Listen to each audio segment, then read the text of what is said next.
Good evening and welcome to this edition of V Radio. I'm your host, Neil Kiernan. If this is your first time tuning in, be sure to check out my archives where you can find more shows. I usually interview scientists, politicians, senators, congressmen, documentary filmmakers, uh, activists. I've had recently Lynn Wood, one of the lawyers for Kyle Rittenhouse, was on my show. Uh, Quite a few shows with Senator Mike Gravel. So lots of good guests and sometimes just some open conversations with good friends of mine who are also activist journalists. And speaking of which, today my guest is Ray Powell. Welcome, Ray. Thanks, Neil. Glad to be back. So obviously, we've done a few shows now. We did the one with Hoot not long ago. So I think people are aware of who you are at this point. But to those of you who are just tuning in, Ray and I used to be on a show called the North Virginia Patriots Show during the Ron Paul Revolution. We're both still activist-minded. I would say that our ideologies have evolved considerably over the years, but regardless, there's still a lot of common threads, that keep us together as activists, interacting over the years. And so, Ray, today we decided we wanted to go live to discuss capitalism versus communism and individualism versus collectivism. And what I think was kind of the crux of it was that I think people have, in this false right-left paradigm fight that is constantly going on, is that people are under the misconception, I will say misconception because that is kinder, that there is a different outcome for the extremes of one or the other. The left extremes tend to suggest that communism leads to a utopia, that people like Stalin were victims of vicious propaganda, and that they were good people, in the Soviet Union, and that the millions of people who die was either a lie or whatever. On the capitalist side of things, you kind of have the same thing, only inversed. They think that raw capitalism, is the way to freedom. And if you go all the way over to the anarcho-capitalist side, then you run into the people who literally think that capitalism could simply run everything without a government. Mm-hmm. So I think that the crux of this is that when you really break it down, anybody who's being intellectually honest with themselves would suggest and understand that both of those systems taken to their extremes lead to a similar outcome, which is a small group of people making decisions for a large group of people, and more importantly, doing much better than the average citizen, considerably better, whether it was the Soviet Union's leadership that was doing far better than the average Soviet citizen, or the capitalist, United States, for example, where we have a small oligarchy making all the decisions. And I see that, generally what people suggest is that communism is less free because of the Soviet totalitarian model makes it pretty obvious who's in control. And what I've always said over the years, particularly when I was talking from the perspective of the Zeitgeist movement, was that capitalism is just as totalitarian. It's just far more insidious about it because there's still mass death. It just tends to be externalized to outside of the immediate citizen's view. So the mass starvation goes on in countries like Africa, when we go and take all of their resources and then leave them poor and starving. They control us not necessarily through direct fascist laws, usually, I say usually, but instead through a vast network of advertising, brainwashing, to give us the illusion that we are free, and based on the idea that if we just work hard enough, we can all be Jeff Bezos or, one of these multiple ridiculous billionaires that has, 98% of the wealth or something ridiculous. I don't have the stats offhand anymore, but the wealth gap just keeps increasing. And ironically, through COVID, is also just gotten even worse.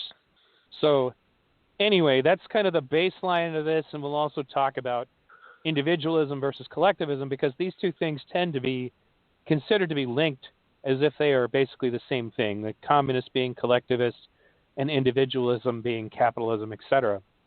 So let me just open the floor first to you then and say, you wanted to have this conversation alive, so what is it that you wanted to touch on about it?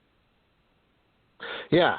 Well, first of all, I guess anyone who's tuning in, if they were expecting us to be debating this, they're for a sad surprise, I guess, because I think we're mostly going to agree on this, and I think that's the whole point of what it is. And that there was a time, I think, when we were unable to understand how we agree on this back in the day, right. Which led to some really, really intense moments of debate and kind of like even personal, kind of incoherence or whatever.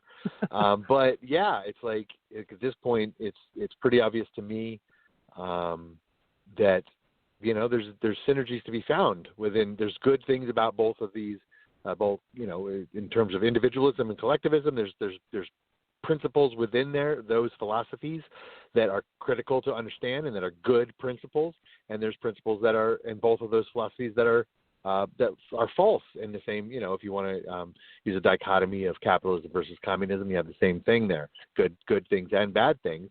And so if you just take the good things from both, you can. It's not as hard as people think to take the good things from both. And we probably live in a world, Neil, I don't know how you feel about this, when if you become a conspiracy theorist, right? Which a is theorier a word these days. I'm going to use that word. Theorier, yeah.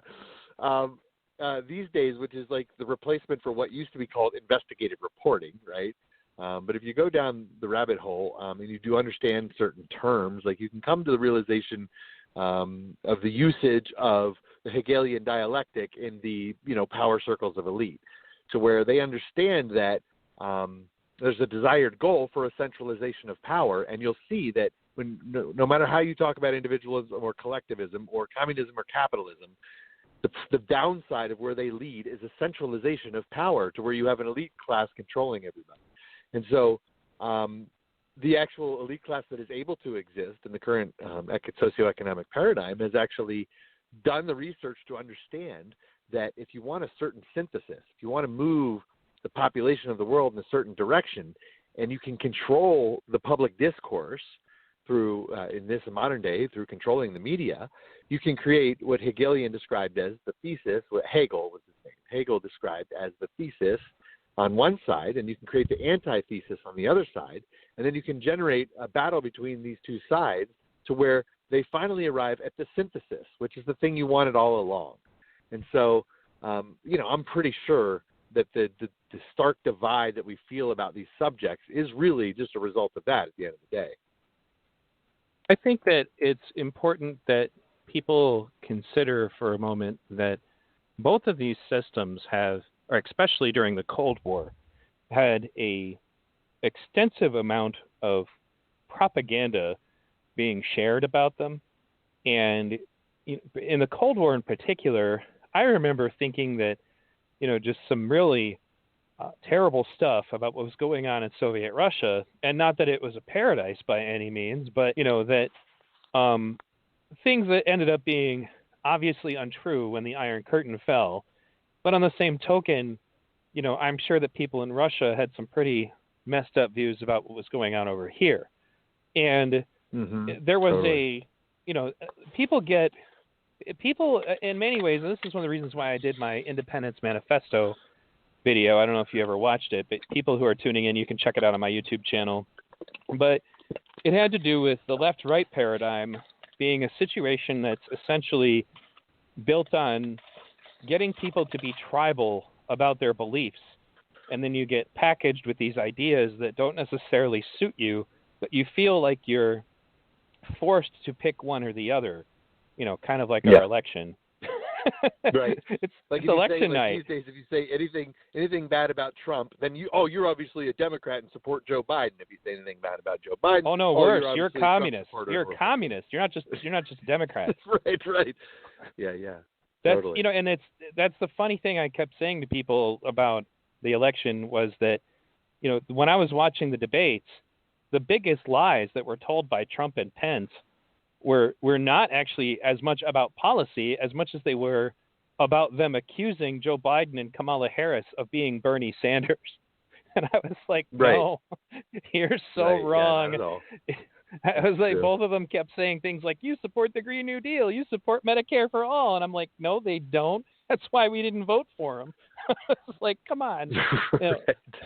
But anyway, as far as back to this, so I think, like I was saying, there was a lot of propaganda about both.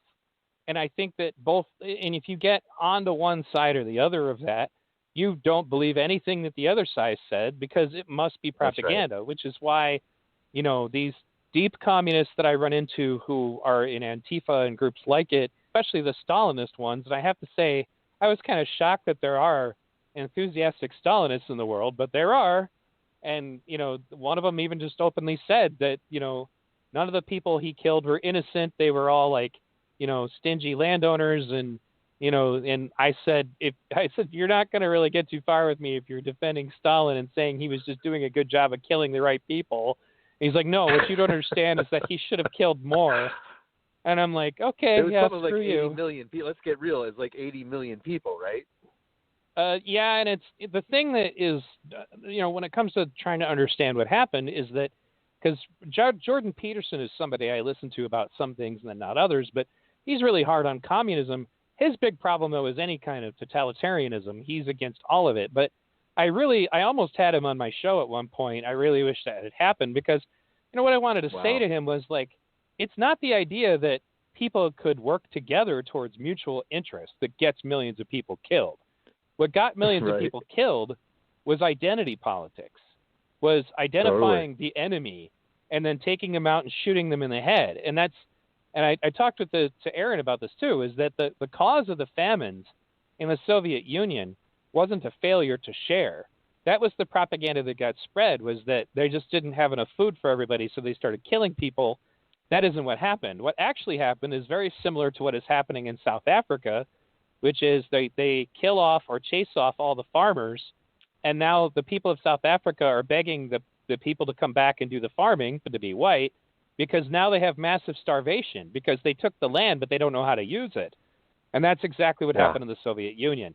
The famines were created because they identified all of the landowners as the evil class that had to be put in their place, and they got rid of them. And then advanced agriculture, especially on a massive scale, there's a reason people go to college. There's a lot of information you got to know, and if you don't know it, you're done. The average peasant only knows their particular part of the job. They don't know anything about rotations of crops. Well, even without the almanacs technology, and even in the old days before all the technology, there was a systems and patterns to everything that needed to be done on a daily basis. And if you just didn't know those things, it's going to fall apart quickly.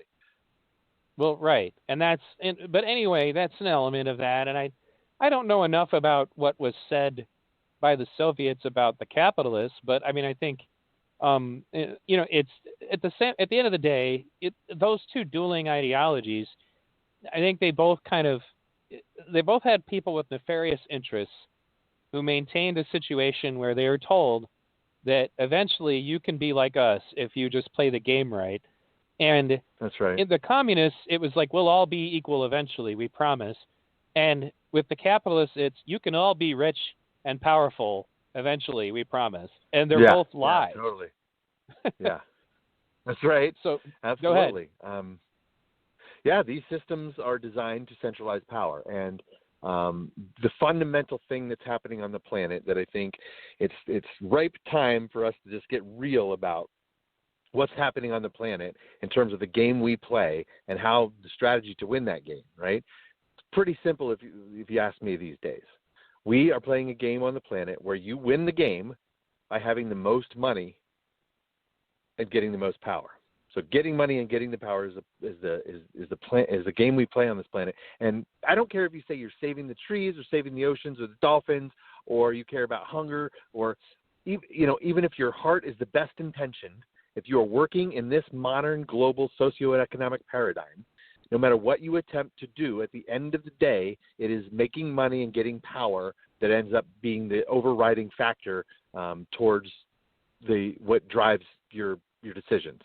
And if you look at the strategy that it is to win this game, the winning strategy is basically sociopathic behavior. And so, absolutely, and it's like, yeah, and I think it's clear. I think that the studies are showing that, in fact, sociopathy is something that is learned behavior very much. So you can become more or less sociopathic throughout your life.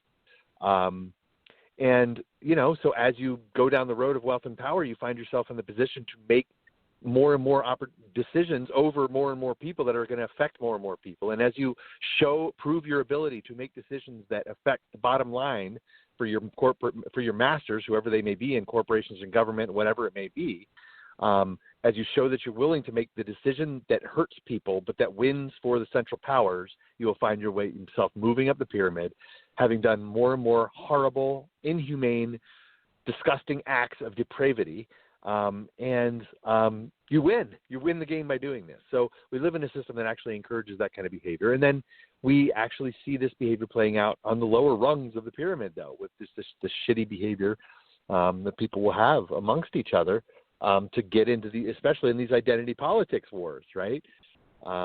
Yep. Yeah, go ahead. Well, I just watched a documentary. I had fallen behind on documentaries. I used to be a documentary nut, which is why I was called BTV. But was that there was one called Generation Wealth, and Generation Wealth was about I want to say it was made in like 2018, and it was like basically this woman had done a study because she was a photographer and traveled the world, and through traveling the world, she saw the negative effects of what happens when capitalism gets out of control in a lot of different small countries. And, so one of the people that she met along the way was one of the extraordinarily wealthy banker types who was involved in like the bank bailouts and stuff. He's actually on like the America's Most Wanted list now, and like he can't come back to the United States because they'll arrest him. But he did the interview because now he's realized how much of a monster he had been and how he had completely alienated and pissed away all of his time with his family. And now, like, he literally, by the end of the interview, broke down crying because, but before all of that, he just openly talked about it. You become addicted to wealth acquisition, and it's a dopamine rush. And so you get stuck on that. And then the thing is like, we believe that that's the path to happiness, but how many of these people end up totally fucking miserable? It's not just this one guy. He was just somebody who was willing to come forward and say, I did this. It was terrible. I hurt people. I've ruined my life. I've wasted all of my time with my family. All the things that are meaningful are gone. I had all this money and it was just stupid, but anyway, most of them are not willing to do that. And I remember reading another article that was actually written by a therapist who takes care of wealthy people. And a lot of them are sociopathic people. That's their whole thing. And that's why they're in, this person's office. Because they're trying to understand how to relate to it causes all kinds of problems because then it filters into your family life. Like they were interviewing this guy's son in the same documentary, and he didn't want to talk to he doesn't talk to his father anymore, and he hadn't for years. Right. And that's, you can't carry that with you everywhere. And one of the things I said in my show with Lynn Wood, because Lynn Wood is a very patriotic, old school, American guy. And I said, I as much as I'm not religious, and he is, I said, I think the missing cog in the machine of American capitalism was Christianity. Because there was a time, say the 50s, there were still ruthless capitalists in the 50s, but, you wouldn't have dreamed of laying off like 30% of your workers right before Christmas. Because it wouldn't be the right thing to do. There was still a core morality behind the American capitalist that was based in Christianity at that time. And I would say the modern Trump voter is kind of the descendant of that group of people, ironically, even though Trump's not very Christian. But the Pence people, Pence is very Christian. But the point is that And Linwood agreed with me. He's like, no, you would never do that because you'd care about them too much. And I think Right. what I studied on this was that it seems to me that the Bible has been replaced by Ayn Rand and her thing, passing that book around. Well, what does that book say? What does her Right. work say? Her work says altruism is a sin. Her work says, yeah, her work says, giving to people is immoral. Her work says that your employees are parasites. And in all of her books, the workers are the villains. Right. And the heroes are the capitalists. So these are extremes. These are all extremes that you're talking about. And of course, your examples, just because of your particular passionate orientation, is about the capitalists. But of course, you have the same patterns in government. The same exact things play out. Well, no, for sure. And I think that, but at the end of the day, the government in the United States is a plutocracy. It's a reflection of the capitalist system of the United States. And that's, right, I would think. Well, see, what you're calling capitalism, we just have slightly different terminology. There's a group of people that have dubbed it Game A. So capitalism is such a charged word, Neil, because it means different things to different people. So you could have one with the Marxist definition where capitalist is like the private ownership of the production, and you can have a libertarian who you say capitalism, and they just think you mean free markets. So it's really, really a charged word to begin with, right? But we do agree. Well, so is socialism, and so is communism. Totally. But I think what we can agree on for sure is that there is this addiction, right, that you even named from some of your research, this addiction that is to making money and gaining power, and that is the game we're all subtly playing on the planet. That is the problem, and that is what we've dubbed, many people call it Game A. So if you're playing the game to get money and power, you're playing Game A. And you can play it through as a business person and as a capitalist, or you can play it as a government official and become he's a corrupt politician, which is right. You're taking the grift. Excuse me. You're putting the deals together. Now you may, as a politician, you very well may be doing something that appears to benefit the people, but the bottom line is that's just your means to the end to get money, because by putting the deal together to benefit the people, you're going to be on the take, you're going to be on the grift by making the deals happen with the various corporate players. And if you're not, then you're not a winning politician. If you don't know how to do that and get paid off and figure out how to do it, you're not a winning politician. You won't get reelected. That's something that Senator Gravel told me, was that one of the things he figured out being involved in government was that the only way he was going to get anything done that he wanted done was by cheating. And, he used the filibuster. He did a lot of different tricks. Bernie Sanders can't get a bill to the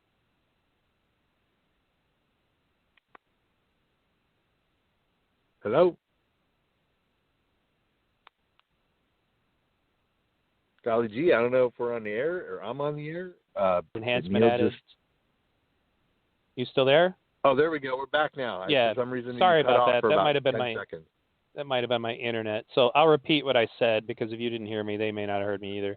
Was just to say, Gravel found that if he wanted to get anything done, he had to cheat. So he had to use like the filibuster or reading top secret documents into the public record. Right. Right. And what is cheating? Cheating is generally like a form of conspiracy where somebody loses. Now, reading, of course, even reading the Pentagon Papers, a lot of people got exposed through that, and a bunch of people lost. A bunch of people got hurt by that. But in the end, he thought it was the right thing to do. But these are the types of decisions that you end up having to make in positions of power. And Bernie Sanders can't get a bill to the floor, so he became what was called the Amendment King. So, for example, when the coronavirus relief packages were being passed around, he managed to sneak in the enhanced unemployment, and just little things like that are really the only way you can get anything done. And it's ironically by doing the same things they do, because if you remember when we were talking about the Patriot Act, like when certain elements of the Patriot Act would get taken out, they would try to slide it into a budget bill or something like that. Right. Like you'd be reading a budget bill for public libraries, and it would have, and we can, search your house without a warrant. Would just get tossed in there somewhere.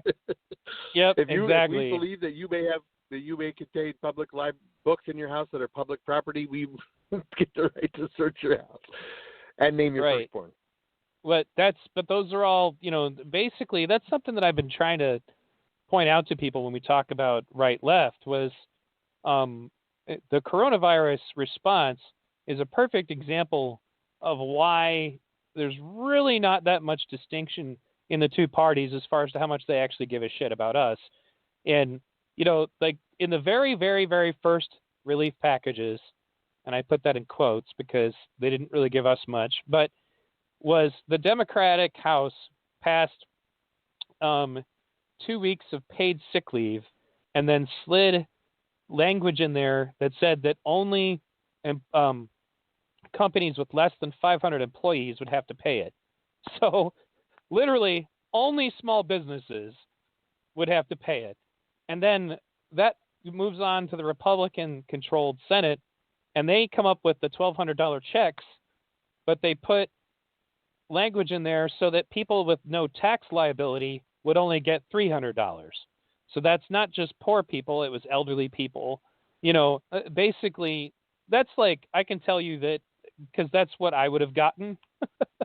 And that's like less than half of my paycheck, $300. Yeah, thanks.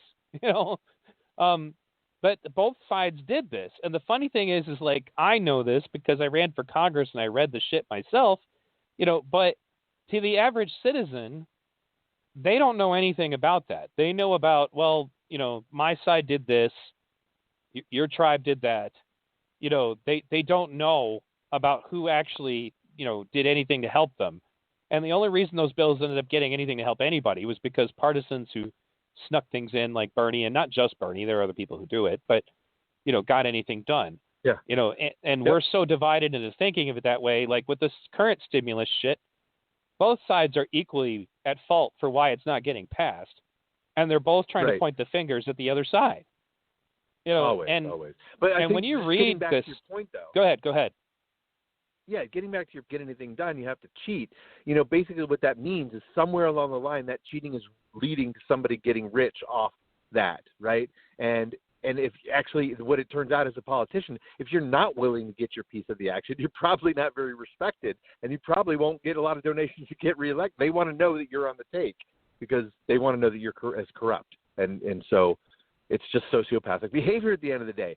And it's also conspiracy, Neil. Like a lot of people make a big deal about the word conspiracy. Let's break down what conspiracy is, right? Conspiracy is a secret plan between two or more people. Somebody gets hurt, and that's why you have to keep it secret. So a secret plan, two or more people, and somebody gets hurt, right? That's a conspiracy. When you look at the behavior, when you talk about sociopathy, and you look at the driving behavior in a rivalrous competitive environment, where the idea is to win at all costs, get as much money as you can, get as much power as you can, the winning strategy is this sociopathy, is conspiracy. Like, so when we talk about conspiracy theories, I mean, this is an important role in human society for people to research conspiracies. And we used to know that. Like in our lifetime, Neil, there used to be that. There used to be investigative reporting. There used to be 60 Minutes that would come on every night and expose some major shit. You were like, what? Like, I can't believe that was going on. Thank God 60 Minutes is around. But that in the little minute bit of, whistleblowing that 60 Minutes was doing back in the day, even that little bit is gone these days. It's just gone. And the only that are doing any whistleblowing are in front of the public, in front of the world, having their lives destroyed openly, and nobody really just seems to notice these patterns. It's very interesting.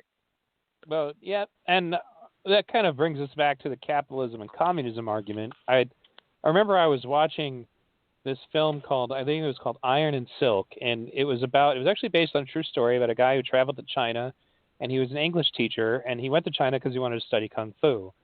And anyway, he was an English teacher, and at one point, he's talking to his Chinese students, and, they're saying, well, how can you trust your media? Because, the government doesn't have any control over it. And he's thinking, he kind of gets quiet for a moment and says, well, actually, we think we can trust our media because the government doesn't have any control over it. And right. like, so it was a culture war. But at the same time, like what you're talking about is why, like you said, we used to have investigative journalism. We did, and then now they don't even play around anymore. I mean, like when back in 2008, you and I were watching documentaries like Outfoxed and laughing about how bad Fox is, but they were still trying to pretend to be fair and balanced at that time. Right. And it had to be an expose documentary for you to be able to find out just how not balanced it was. And Right. at the same token, MSNBC is just as bad in reverse. So it's pro-left Right. Fox.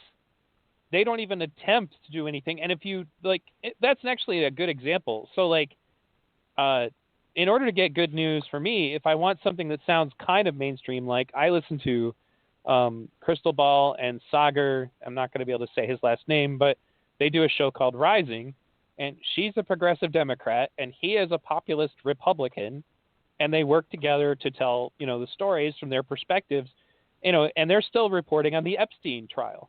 They're still reporting on what was going on with Epstein, and it's funny is they're the only ones who are doing it, and they have a big YouTube following, but the mainstream media doesn't want to talk about it at all. And one of the things that they revealed, they played the clip of that, I'm going to forget her name, but there was a mainstream media personality who had the story on Epstein like 4 years ago, and the story got killed, because there's an awful lot of wealthy people, Liz Crokin. right, Liz who Crokin. didn't want that out. She got caught basically on a hot mic talking about it, but it makes you wonder what else are the wealthy paying for people not to find out about. And so that's where you start to think it's like, well, if you think that your freedom is based on everything being for sale, I don't know if it's necessarily going to work out that way, because that means the people who have more money have more control and essentially more freedom and freedom to take away things from other people. Nobody ever really looks at it like that. I mean, when you get to the anarcho-capitalists, you can have some pretty crazy conversations with them, because they have some ideas that, ironically, even Mises and Ayn Rand, their heroes, have said they're crazy. Both Mises, Ludwig von Mises, and Ayn Rand have said very negative things about anarcho-capitalists and anarchists in general. But basically, in their system, everything's for sale, and they believe that the invisible hand will bring about maximum freedom in that situation. And go ahead. The invisible hand always ends up being the people who are willing to do the most shitty thing, be the most sociopathic. They become the invisible hand every time. Well, because the people who have the most money have the most control over the invisible hand. I mean, that's well, right, and you get the most money by doing the shitty thing. Right, exactly. And never mind like what that does to the environment, or what it does to people, or how it leads to slavery. Ironically, in the pursuit of freedom, we end up with more slaves. And that's I think that people don't recognize it, and I think it's largely because I don't know if it was Mark Twain. Some famous guy said the reason socialism never took root in America is because everybody here believes that they're all a bunch of temporarily embarrassed millionaires. Like, basically, okay, so everybody has the delusion that if they just work hard, they too. Yeah. And I remember having conversations with people in the early days about that. Like, one of them said, "Well, I want my Learjet." I'm like, "Well, what do you need a Learjet for?" Because this is a discussion about the Venus Project stuff, and he didn't. To him, it was all social status. It's just he wanted to have that social status and felt he was entitled to it. It's like people literally become addicted to the hierarchical, the hierarchy. Basically, they get addicted to the idea that they can be superior to somebody else. Right. If you're good at playing the game, which means I'm proposing that means you're willing to do shitty things that other people aren't willing to do, right? And you're at a low level. If you're just making a couple $100,000 a year, I mean, you don't have to do that much shitty things. You just have to kind of, fight for that promotion over the next guy, and maybe that might involve a little backstab here and there, but nothing too horrible. And you start getting up into, talking about millions and millions of dollars, tens of millions. If you're gonna make in this country, I don't know, 10, 20, 30, $40 million a year, you're going to start finding yourself getting invitations to various things where, the people will sit around and nod at each other. And and you'll be basically tested to see if you're willing to engage in sociopathic behavior. This is basically the same things gangs do, right? If you want to join the gang, hey, man, you got to go rob that girl. Go rob that woman right now, and then you'll be in our gang, right? Because now they know they have something on you. Now you know together that you are willing to be shitty people and do the wrong thing, and you have that bond together. The exact same pattern plays out in the elite, sociopathic behavior of the elite capitalists and government officials and all these things, the same kind of behavior.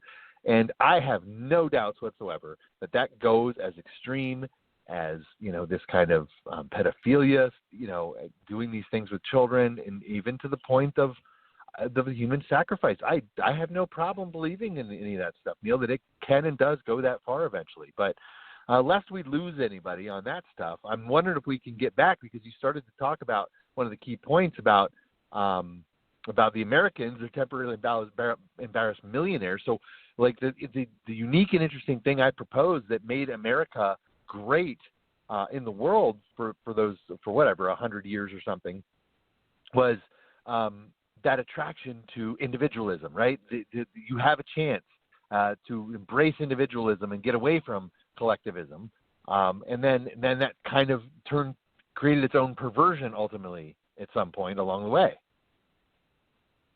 Right.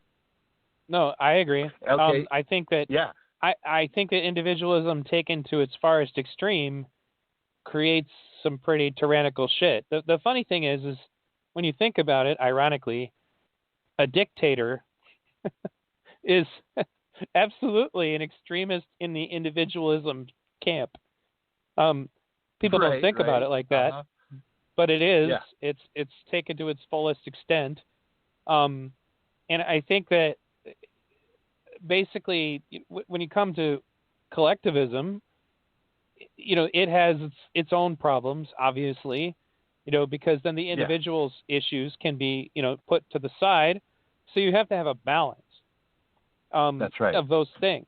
And I think that too many extremes of one or the other is a problem. But like I remember talking about this off the air, the Libertarian Party is so terrified of collectivism that you can't even discuss doing something in like a group of a half dozen people before they start worrying that, oh no, we're collectivists now. What are we going to do? Like Ayn Rand even jokingly called her group the Collective. The funny thing about that is that, like, in her circle, she was absolutely the despotic, like, cult leader, and she had certain rules about things. Like, one of them was that, because a character in her book had what she called, like, a rational affair, which means, like, basically somebody cheated on their husband, and she was openly cheating on her husband a lot. And, because of what was good for her was right. That's how she always put it. So then one of the guys that was one of her subordinates in her cult, like, decided to have an affair of his own with a younger woman. And Ayn Rand got pissed, slapped him across the face, like broke her precious non-aggression principle, and kicked him out of the cult for daring to have an affair. And this is the guy that she's having an affair on her husband with. Right. Basically what I'm getting at is just that the selfishness taken to its, like, fullest extreme starts to become damaging to other people. Like, you're supposedly doing things that are just good for yourself, and the collective should just let you do whatever you want until you're hurting other people. But she never saw it that way. And that's the part of it. I mean, you also can't have, though, like, groups that have these crazy ideas that, that circumvent any individualism, or you end up with situations like, Antifa, BLM types who, how dare you even disagree with the slightest amount of our dialogue, Right, and exactly. We're going to stamp out your right to speak. You're not allowed to talk. And if you try to talk, we're going to pull the fire alarm at your lecture at the college. If we catch you at a protest, we're going to hit you over the head with a bike lock, all in the name of protecting the group philosophy. Right, exactly. No individual thought allowed. No uniqueness. You must conform. Right, and that's totally wrong as well. And that's those aspects, they tend to play out that way. And I think that people, the extremes of either, basically you need both for different things. So for example, Right. Exactly. left libertarians, which is one of the lesser known philosophies of libertarianism, believes in voluntary collectivism, meaning, if you don't have enough money to start a business as an entrepreneur, what if you and say a dozen of your friends voluntarily collectivize to create a cooperative business, and then you go engage in capitalism that way? And then you don't have gross hierarchical structures where one guy whose job consists of making phone calls and attending meetings is not making 300,000 more percent than the average worker anymore. Exactly. I think that's really close to the philosophy I propose to answer this. So the problem you have there, Neil, the next problem you have now that you've started a business collectively with your friends is you have the tragedy of the commons. Right. I'm familiar with that concept. If it's going to work, you have to be essentially educated. Right. Well, the tragedy of the commons is, when everybody assumes that somebody else is handling that on behalf of the whole, and nobody actually does handle it on behalf of the whole, and so the commons gets trashed because everybody's self-interest, actually. And so there is this. So there's this good thing about individuals that says, no, I just get the job done and I do it because I'm going to do it and do it right, and I'm going to take care of things. And if nobody is, taking care of it, well, then I'm going to do it, and then it's mine because I took care of it. And there's some logic to that, right? It's like what is property ultimately at the end of the day? I would propose property is something you take from nature, put your energy and time and intellectual energy into, and produce something more valuable to humans, right? That's what we consider property. And I think there's a natural validity to that, which means that if you come onto a new land and stick your flag in the dirt and build a big fence around a couple hundred acres, that means you own the flag and you own the little 6 inches where your fence is. But you can't just claim everything in between just because you put a fence around it. That's kind of a natural understanding of property. Well, when it comes to the tragedy of the commons, I'm familiar with that. The examples in the Left Libertarian channel that I use for the essays that the guy puts together that are very good, he brings up that, in the successful cooperative corporations that already exist, Mondragon, for example, is actually a very big and successful corporation. But but they have meetings and they talk about things on a regular basis. The only way it can work is if everybody is responsible. But you also, in a capitalist system with left libertarian cooperatives, you still have the incentive to take care of everything, because in such a business, your direct profit is completely correlated to how well the business is doing. So you have a different motive at that point. If you're cooperative, if you and I and Brian and, 3 others decide to have a collective lemonade stand, then it makes us more money if the lemonade stand is running well, and we don't. That's right. That's the point. I guess what I'm getting at is exactly. I've talked to, there are people who think that tragedy of the commons is unavoidable. And, I think that there's a different problem. Tragedy of the commons is a pitfall you have to fight. But at the same time, there's another pitfall where the guy that I mentioned earlier, who answers phone calls and goes on vacation for 2 weeks or 2 months out of the year, and drives a Ferrari and has an enormous house, and can take days off whenever he wants, is making millions and billions of dollars, and his average workers are struggling to get by. Say the CEO of Walmart. I mean, Walmart's done a lot to try to clean up its reputation, but for a long time there, the average Walmart employee was making $725, and the company, the people who own that company are ridiculously wealthy. Right, exactly. So we can break this down now into the good thing and into what's good and bad about the individualism and collectivism here. So what is good about this entrepreneurial type?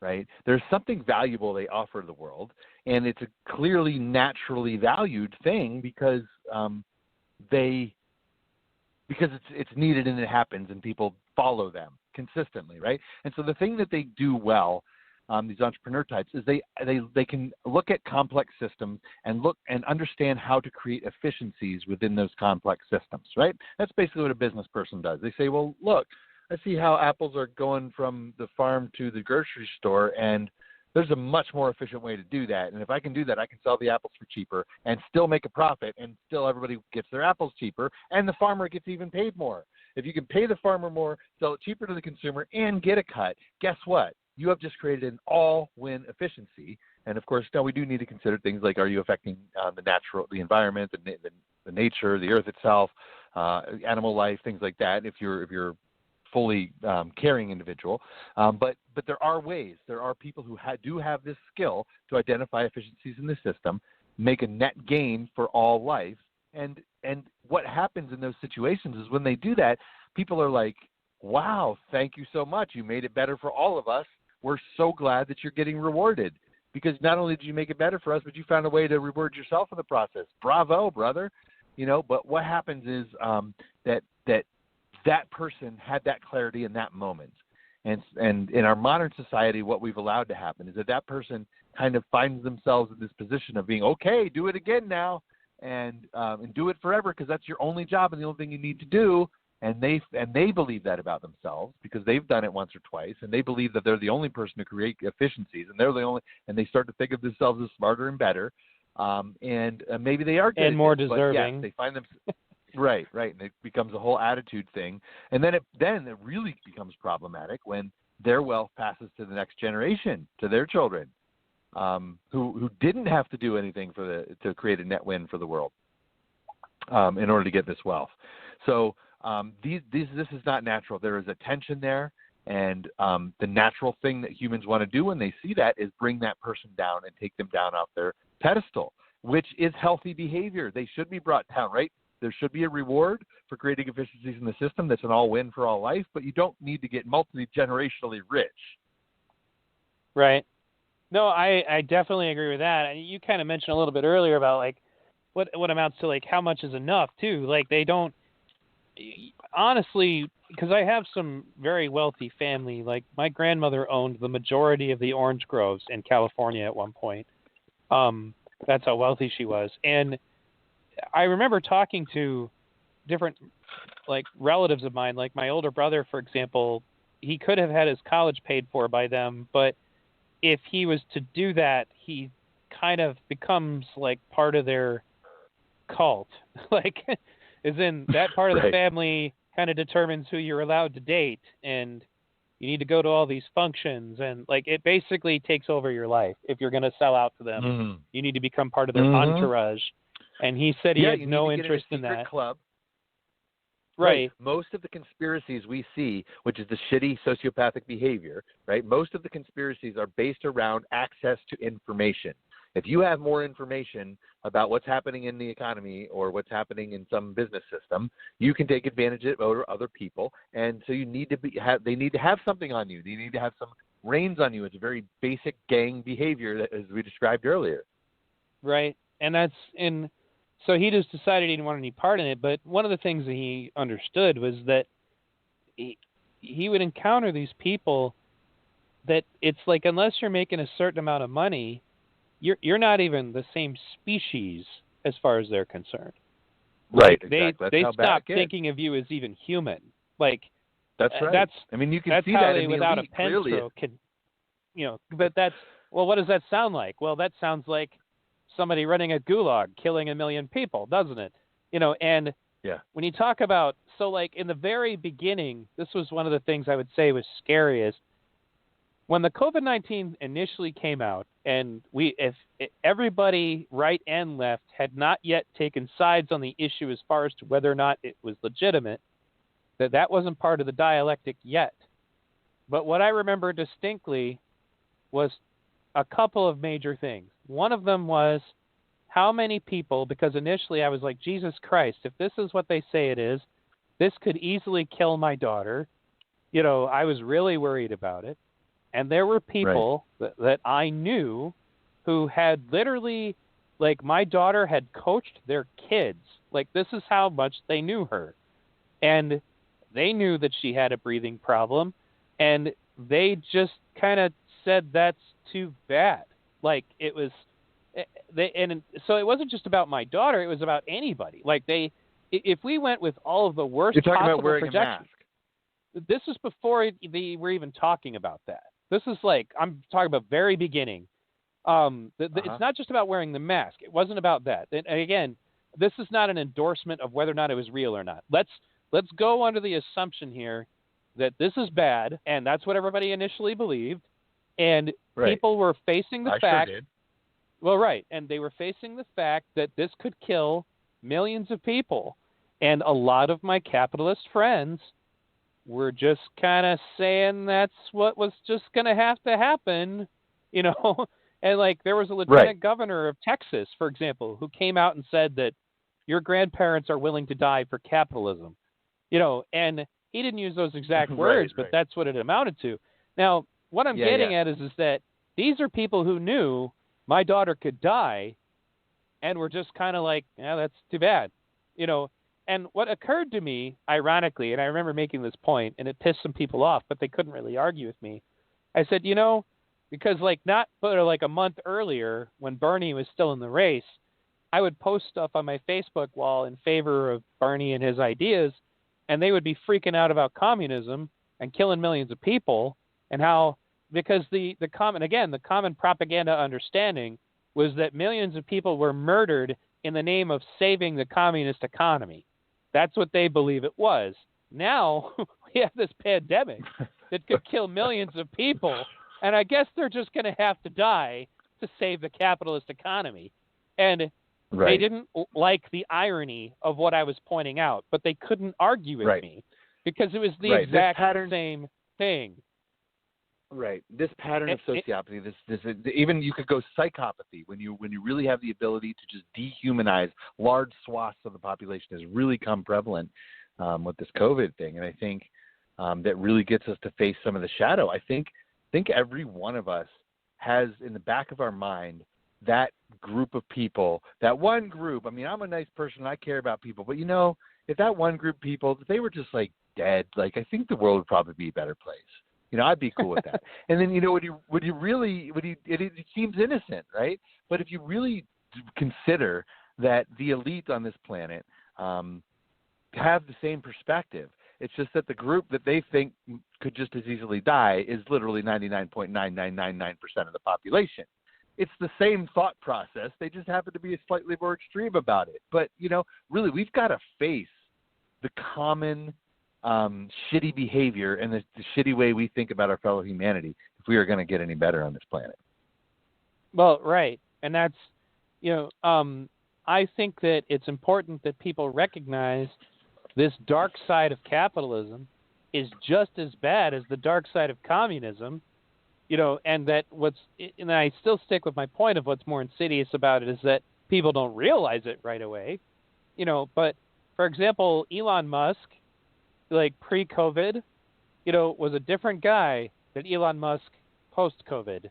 And the kinds of stuff he said on Joe Rogan before COVID in comparison to the stuff he said afterwards, you know, it was kind of like, you know, it became clear that as far as Elon Musk is concerned, if people are going to have to die so he can get his rockets into the air to get to Mars, then that's just what's going to have to happen. You know, and somebody confronted him about a coup where they took over a small country so he could get the resources he needed for his space program. You know, that kind of shit happens in, you know, capitalist countries all the time. It's just, it's different because we find ways of doing it more subtly. This is what I was talking about when I said that capitalism simply externalizes the mass murder to other countries. And so therefore it doesn't get seen. You know, whereas when a communist country does it, they just invade and take their shit. They don't even play around. It's like, yep, we're in Afghanistan. Afghanistan is ours now. You know, but they're both doing it. Did you have a comment? Oh no, I don't. Go ahead. Oh, okay. So, but anyway, that the reason I brought all that up, and the funny thing is later on, as I kept talking to them about it, my friends kind of snapped out of it. But and my views on COVID now are I'm a little bit kind of like in the cautious, like I'm watching, but I definitely don't think that what's going on is necessarily it. But one of the things that Jacques Fresco would have pointed out is that the reason we can't trust each other is that in a capitalist system, everybody's gaming everybody. So there are people who stand to make money on both sides of the situation. Right. So just like this is where I want you to say, in a game A system, where we're playing a game to get the most money and power, right, instead of in a capitalist system. So just to clarify that, but I think you mean what I mean when you say it. Well, yeah, but we're talking about this conversation is primarily about the worst extremes, right. of both. I mean, it's the same thing when I say under communism. I mean, because there are communists at the Twin Oaks commune right now that don't put people in gulags and have no interest in that, and they have a open society about what they're going to do with their commune. I mean, that can happen. And sure. There are socialists like, I mentioned Brian Moore in my comment on one of your Facebook posts. Brian Moore's right. version of socialism is not totalitarian. It is heavily state-based. Like, he does believe in nationalizing a lot of things, but if you remember during that debate we did on Revolution Broadcasting, he was 100% on board with all of the civil liberty stuff. Like, he wanted to get rid of all sodomy that was a laws. Long time ago. Yeah. No, but I remember it. We had one of the world's first, what we called, we still say this day, third party. We had the world's first third party presidential debate, along with Christina Tobin. She did a live one with video, and we did one on Revolution Broadcasting on internet radio. And what do we have, like 8 candidates?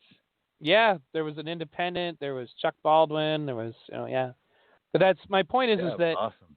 His version of socialism is not my preference, but if I was to find myself in a country like that, I feel I could navigate it. But that's why the things I have to say to people on the left all the time, and it's why I'm actually working on putting together a presentation for my right-leaning listeners, just so that they understand the difference between a Nordic model, Bernie Sanders democratic socialism, social democracy system, and communist system, and the radical differences between them. And the funny thing is that nothing made that more clear to me than interacting with the Green Party, which is currently under basically dealing with a radical communist takeover, which is the reason I couldn't vote for Howie Hawkins, is because the people that are, there is definitely a difference. And those people openly speak negatively, very negatively about Bernie Sanders because he wasn't communist enough for them. That's their point of view. Right. That they were basically saying, well, Bernie was like our compromise, and now that he's out of the way, fuck that. We're going back to radical communist and anarcho-communist thinking. People don't recognize that there are different levels of that on both directions, I guess would be the way to put it. So for example, Andrew Yang considers himself a capitalist. He just calls it like a humanist capitalist, meaning like who actually gives a shit about the people in that system and recognizes. Right. So when you tell him that there's a coup because of the precious metals that are needed for mining in one of his operations, he's going to care about it and do something about it and look into it and maybe change the way it works. No, that's exactly what he'd do. That's a guy I hope runs again because I think he knows what the fuck he's doing. But at the same time, now that Tulsi turned out to be a total sellout, Andrew Yang is definitely the next. Like, he's the guy who could really potentially unite this country and get this division bullshit out of the way. Well, but at the same time, this is something actually, ironically, both he and Elon Musk have in common, is the idea of UBI. And it's fun. Nobody can argue that Elon Musk is not a capitalist. But ironically, I've heard that even some of the libertarians are for a UBI. So I haven't heard what their version of it is. It really is unavoidable, I think. And it's unavoidable because this is the funny argument I've always had from being involved in the Zeitgeist movement. We talked about technological unemployment, and people would argue back based on the idea. I remember actually having somebody quote a book by Hazlitt, who I guess is a big name in the free market economics group called Economics in One Lesson. And so I'm arguing with these guys on YouTube, like we were sending videos back and forth to each other back in the day when you could, do an answer video. I mean, people still do it, but it used to literally be built into YouTube that people would visibly see your answer, on their video. But anyway, and so I read the book, and it talked about why technological unemployment was a myth, but it was quoting shit that took place like in the 1700s. I was like, okay, but no, that's ridiculous. And it's the same conversation that I was saying earlier. I mean, you can look at it from a different angle, describe it differently. You could just say that when I was talking about efficiencies in the system, right? When you create so many efficiencies in the system, and this is the ultimate goal of Jacques Fresco and the Venus Project. This is what Jacques would talk about, where you could have a world run so automated that it didn't take humans to do anything. I mean, when you reach that level of efficiency, you simply don't need to work. Not everybody has to have a job. You just get to chill out and relax and do what you want. And you want to build stuff, great, build stuff, but not because you have to, because you feel like it. And that's a good thing. And so the problem we have is that in the game A economy we have, where it's about getting money and power, as the efficiencies get created, of course, all of that increased saved wealth, saved energy is going up the top of the pyramid to the wealthiest people at the top, and it's not getting distributed across. So that's why we have this whole argument about all this stupid stuff, because we just simply don't have a system that allows those efficiencies to benefit all life on the planet. Well, right, and more to the point, if we continue to be in a, as my friend from Community Planet would say, an every man for himself economy, then automation is going to lead to serious problems. We can't have a system where there's these small group of, I guess the kind of people Marx would definitely have vilified in the Communist Manifesto. You can't have this small group of people owning the means of production who doesn't need workers anymore, because then they have no use for you. And unless you happen to also own that means of production, well, now you're just going to die. Right. And that's where my primary work is about, from individual ownership to collective stewardship. We need to realize that no matter how you talk about ownership, at the end of the day, what you're talking about is temporal stewardship. No matter how, you just can't come up to any other conclusion that I'm aware of, right? So we are stewarding assets on this planet on behalf of the whole, on behalf of all life, on behalf of this planet that we all share together. And every decision that is made about an asset has the potential to affect your life or to affect my life and affect people's lives in some way. And when decisions over assets that we all share are affecting our lives in certain ways, we all have the right to have our voice heard in that. Hey, you're affecting me negatively, like you're coughing in my face. Hey, you're breathing smoke in the room I'm in. Excuse me, would you mind not fucking me up over here? Right. No, that's if we could just create a system where we can have all the voices heard and we can have conversations when people are negatively affected, and it's not an all-win situation. I would love to just kind of, Neil, when the time is right, because I do have to wrap it up pretty soon, just share a little more about the particular work I've been doing. And, anybody who's interested in transcending these debates of individualism versus collectivism, of capitalism versus communism, and you want to help build new systems that just easily and effortlessly transcend this bullshit, that's what I've been working on for the last few years. Excellent. And you should definitely also check out Aaron Hawkins' work, Storm Clouds Gathering. He just released a video that I shared with you, and my viewers should watch it too, where he's kind of talking about that as well, just that people need to we need to change our relationship with the economy. We need to change our relationship with the state, but it needs to be done in such a way that makes us no longer dependent on it as it currently exists, and not in the anti-welfare point of view, but more of this economy is eventually not going to have a use for us. So if we don't figure out a way to exist inside it, we're going to die. So it's better. Right, totally.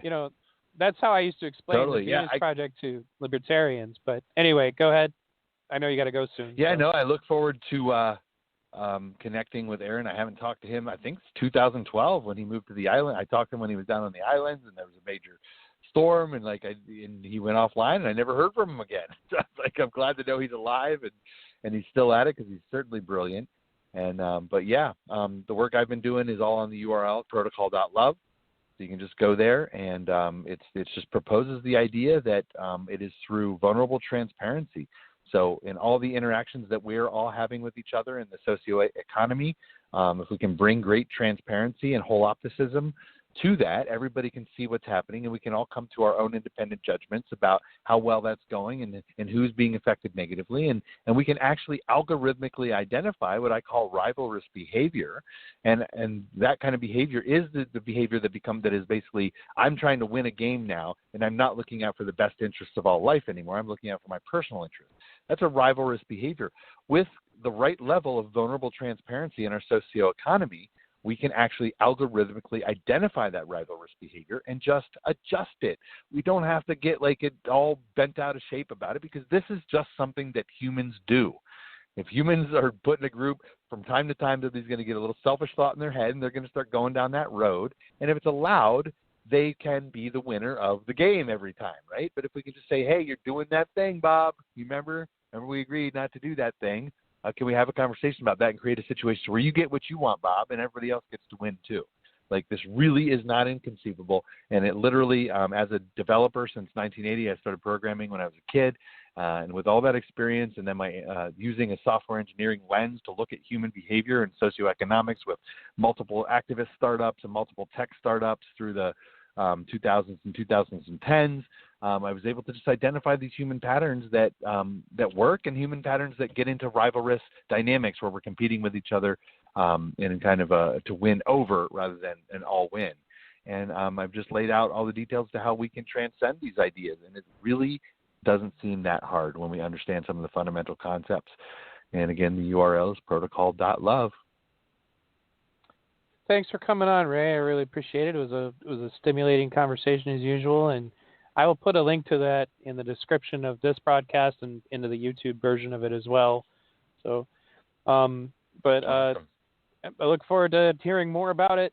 So, right on. My parting words to my listeners: thanks for tuning in tonight. I hope you enjoyed this broadcast. Please share this broadcast. I am now in a state where I've done enough stuff about controversial topics that I believe I'm probably being kind of indirectly shadow banned by Google and other outlets. So it's important that you share not just mine, but all of the independent journalism that you like, because the users individually sharing is the best way to get around that algorithmic problem. And as of now, I'm still not really emphasizing any looks at anything as far as financially. I mean, there is a Patreon, and I have a subscribe star started, but it's not a big deal right now. If my diagnosis for what's wrong with me is continues to look as bleak as it might, I may literally be disabled. If that happens, then this may become essentially part of what I would call my job. When that happens, I'll be pushing for donations more, but right now this is more about just keeping my sanity during the pandemic and having intelligent conversations. So thank you, everybody. I'll say it, Neil. You know, we've been friends for a long time, and you're a hard worker and you're a great dad. And I would love to see you have the kind of audience who would love to see you having an income off your work, and just a little something every month to have you be supported. So if you're listening to this, go and get Neil some support so he knows that you're appreciating his work. Well, right. And again, priority right now, take care of yourself in this pandemic. But, if it comes to that point, I'll let you guys know. But, I have done that in the past, and I did okay with it. But it's not my interest, because if it becomes a job, you lose some of your passion for it. But I'm literally to the point where it looks like I'm going to have to lay down in a bed to work. Oh, jeez.